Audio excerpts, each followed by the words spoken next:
देवों की भूमि उत्तराखंड, जहाँ पर जगह जगह देवी देवताओं को पूजा जाता है। हेलो दोस्तों, वेयर इज़ भारत में आपका स्वागत है। आज मैं आपको एक ऐसी डॉक्यूमेंट्री से रूबरू करूँगा जो पहले सिर्फ आपने कहानियों में सुनी है।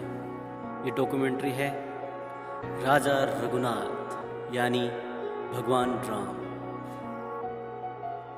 जैसा कि कुछ लोग मानते हैं, महासु के ही एक रूपों में राजा रघुनाथ को भी माना जाता है। मैं इस यात्रा वृत्तांत के बारे में आपको विस्तार से कुछ जानकारियाँ दूंगा। उसमें जो भी त्रुटियाँ होंगी क्षमा कर दीजिएगा और कमेंट में मुझे बताएं कि असल में जो जानकारी आपको गलत लग रही है उसके बारे में सही जानकारी आपको क्या लगती है।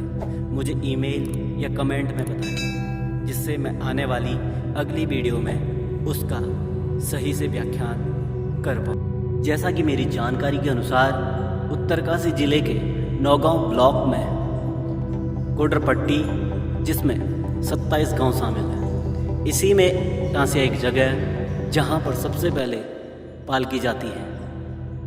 यहाँ पट्टी गोटर का सबसे प्रसिद्ध मेला टांसिया का मेला लगता है, जो काफ़ी ऊंचाई पर स्थित है। यहाँ पर लोग दूर दराज से लोग मेले को देखने और उसका लुत्फ़ उठाने आते हैं। काफ़ी मनमोहक और सुंदर दृश्यों से सजा मैदान, उसी के ऊपर भगवान राजा रघुनाथ की डोली, इसको हमारे यहाँ लोकल भाषा में पालकी भी कहा जाता है।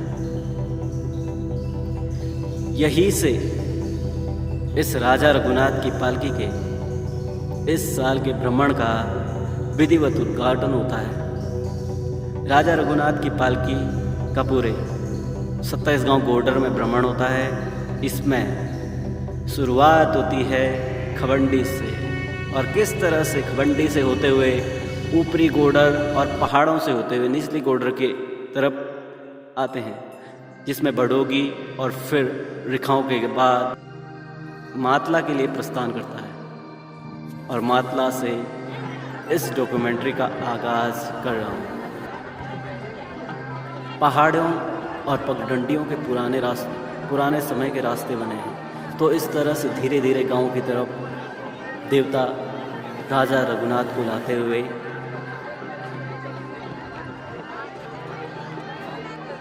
तो ये सिलसिला शुरू होता है जब दिन के बाद गांव के कुछ सदस्य पालकी को लेने दूसरे गांव जाते हैं और नृत्य और ढोल दमाऊ के साथ उस गांव से विदा करते हैं। विदा करने के साथ साथ लोग साथ आते हैं। काफ़ी मनमोहक दृश्य रहता है जब विदाई का समय और पहुंचने का समय आता है। काफ़ी सुंदर और मनमोहक पांडव नृत्य देखने को मिलता है, जिसमें भूत, मसान, देवी देवता सभी लोग एक साथ देव दर्शन के रूप में अपने अंदर कंपन को महसूस करते हैं। और फिर शुरू होता है पांडव नृत्य। कहा जाता है कि इनके साथ सभी भूत, मसान, जितने भी देवी देवता, नाग, शेषनाग, सभी लोग एक साथ दिखाई देते हैं। मुझे कहीं भी इस बारे में कोई जानकारी पढ़ने को तो नहीं मिली। मैंने काफ़ी जगह रिसर्च भी की, पर कुछ नहीं मिला। बस इतना ही सुना है कि पुराने समय में जो राजा महाराजा होते थे वह हर जगह खुद नहीं जा पाते थे। इस वजह से वह अपनी पालकियां बनाया करते थे, जो पर्वतों से होते हुए पूरे इलाके में भ्रमण करती थी। क्योंकि पुराने ज़माने में जो राजा होते थे उन्हें भगवान का ही रूप माना जाता था। ऐसा कहा जाता है कि भगवान ने ही उनको राज करने के लिए भेजा है।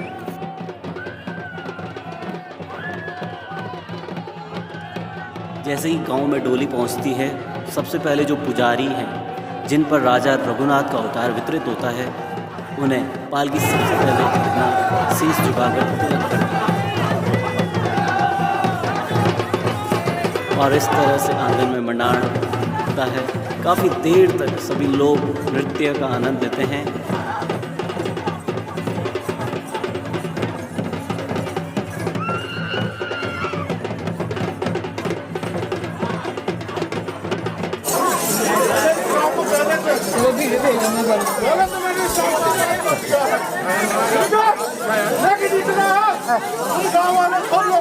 मैं तुम्हारे सब चीजों पर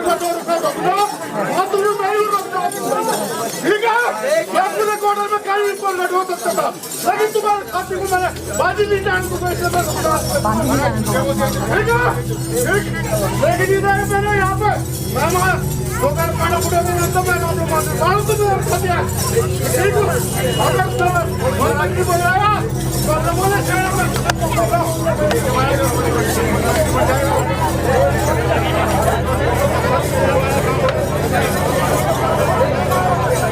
इसके बाद तुरंत दांडी नृत्य और पालकी को नचाने का सिलसिला शुरू होता है। अगर आप इसको सामने से देख सको तो ज़रूर आना 2023 में। आगे बढ़ते हैं। सभी के घर में पकवान और भोजन की व्यवस्था रहती है। कहीं कहीं पर पूरे गांव के लोग मिलकर एक ही भोज का आयोजन करते हैं।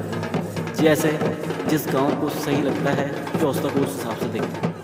दूर दूर से लोग इनके दर्शन करने और आशीर्वाद लेने जरूर आते हैं। काफ़ी देर तक पालकी को सभी लोगों के द्वारा एक एक करके या दो दो करके नचाया जाता है या झुमाया जाता है।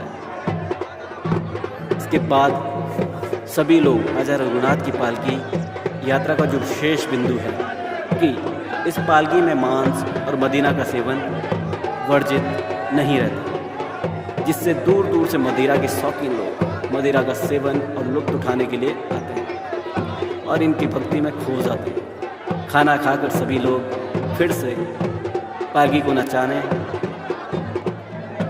आते हैं। फिर रात को पालकी से मोरों यानी मूर्तियों को अलग कर दिया जाता है। उसको निकाल कर गाँव का जो सियाना होता है उनके घर में रखा जाता है। एक चीज़ मैंने यही देखी है कि कभी भी गांव के ब्राह्मणों के यहाँ नहीं रखा जाता, क्योंकि पुराने समय में सियाना राजा का प्रतिनिधि होता था, जैसे कि आजकल मुख्यमंत्री का गांव में प्रतिनिधि प्रधान होता है। उस समय राजा का जो खास प्रतिनिधित्व होता था वो होता था सियाना। इसी कारण से आज भी जब ये मूर्तियाँ खुलती हैं तो उनको सियाने के घर में रखा जाता है और वहीं और लोग इनका दर्शन करते हैं, चढ़ावा चढ़ाते हैं।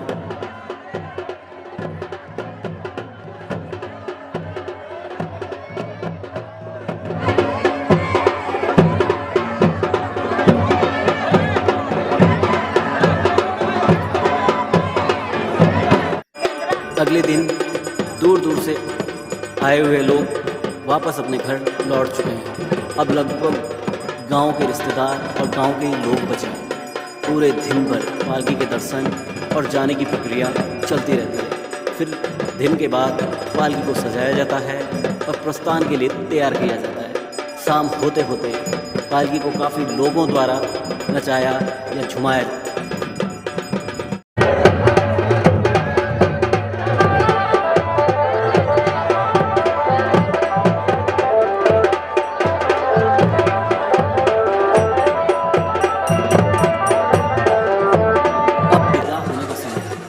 काफ़ी कठिन समय रहता है। जब त्योहारों का अंत होता है तो आंखें नम सी हो जाती हैं। काफ़ी चेहरे ऐसे ढीले हो जाते हैं कि अब फिर से वही रोज़ का काम और काम की चिंता में व्यस्त हो, क्योंकि यह एक श्रद्धा और ऊर्जा भर देने वाला त्यौहार है।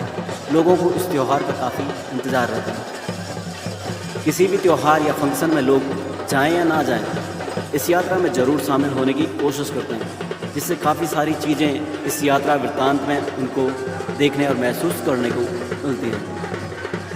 मैं कई बार इस यात्रा में आ चुका हूँ, काफ़ी अच्छा लगता है मुझे जब इस तरह की यात्रा वृत्तांत में जाता हूँ। जैसे हमारे उत्तराखंड में विश्व प्रसिद्ध नंदा देवी की यात्रा चलती है, उसमें आज तक तो नहीं गया हूँ, पर आगे जाने की कोशिश ज़रूर करूँगा।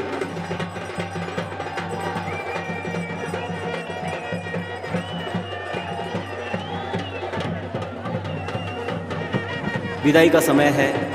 धीरे धीरे छोटी पहाड़ियों और पगडंडियों के सहारे भीड़ भरे रास्तों से डोले निकलते हुए दूसरे गांव के लिए प्रस्थान करती है और फिर से दूसरे गांव में ऐसा ही माहौल देखने को मिलता है। जैसे कि पहले बताया है वैसा ही माहौल रहता है कि जैसे ही पालकी गांव में पहुंचती है तो वहां पर जितने भी लोगों में देवी देवताओं का अवतार या भूत मसान काली किसी भी तरह का देवी शक्ति होती है तो सब पांडव नृत्य करते हैं।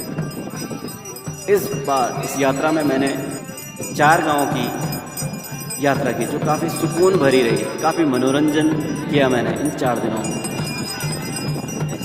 काफ़ी शानदार सफ़र रहा मेरा ये इन 4 दिनों का। आगे बढ़ते हैं। आगे आप लोगों से ये भी आग्रह रहेगा कि आप भी ज़रूर आएँ, इस यात्रा में जाएं, जिससे काफ़ी चीज़ें देखने को मिलेंगी। साथ साथ में एक सुकून देने वाला माहौल मिलेगा। आपको ऐसा प्रतीत होगा कि जन्म जन्मांतर के पापों को पुण्य के रूप में पा लिया है। इस डॉक्यूमेंट्री का सबसे मेन जो मकसद है वो यही है कि जितनी भी अभी तक जो जानकारियां हैं वो अधूरी और तर्कसंगत नहीं है। इसके बारे में किताबों में जिक्र नहीं मिलता। जहाँ कहीं भी लिखा भी हो वहाँ भी कम ही मिलता है, कम ही शब्दों में इसका ध्यान होता है। अभी तक यह हमारे एक लोगों से दूसरे लोगों तक होते हुए बातें पहुँची है। ना किसी ने कहीं पर कुछ पढ़ा है ना कुछ लिखा है, क्योंकि सटीक जानकारी किसी के पास भी नहीं है। मेरा लोगों की भावनाओं को आहत करना नहीं है, बस यह चाहता हूँ कि सही जानकारी लोगों तक पहुँचे। और असल में है क्या, क्यों लोग मनाते हैं, क्यों लोग जाते हैं, क्या क्या इतिहास रहा है, क्या श्रद्धा का पात्र है, क्या है इसके पीछे की कहानी, हर कोई जानना चाहता है। जो भी इसके बारे में अधिक जानता हो वह मुझे मेल कर सकता है। डिस्क्रिप्शन में आपको मेरी ईमेल आईडी मिल जाएगी, आप मुझे कमेंट कर सकते हैं। रवाई जौनपुर घाटी में सबसे मेन कमी जो रही है कि यहाँ की चीज़ें किताबों में कम ही देखने को मिलती है। यहाँ पर लोगों ने चीज़ों को लिखा कम है, जिससे कुछ भी चीज़ें कहीं भी स्पष्ट रूप से पढ़ने, सुनने या देखने को नहीं मिलती। इस वीडियो के माध्यम से मैं आप सभी को शायद कुछ जानकारी दे पाया हूँ। उम्मीद करता हूँ आपको यह यात्रा वृत्तांत पसंद आया होगा। इसी तरह के रोमांचक सफ़र और यात्रा वृत्तांत, संस्कृति से जुड़े चीज़ों को देखने के लिए हमारे चैनल को सब्सक्राइब करना ना भूलें। वीडियो पसंद आया हो तो शेयर करें, लाइक करें, कमेंट ज़रूर करें। आपको वीडियो में क्या अच्छा लगा ज़रूर लिखें। अपना ख्याल रखें। धन्यवाद। जय राजा रघुनाथ।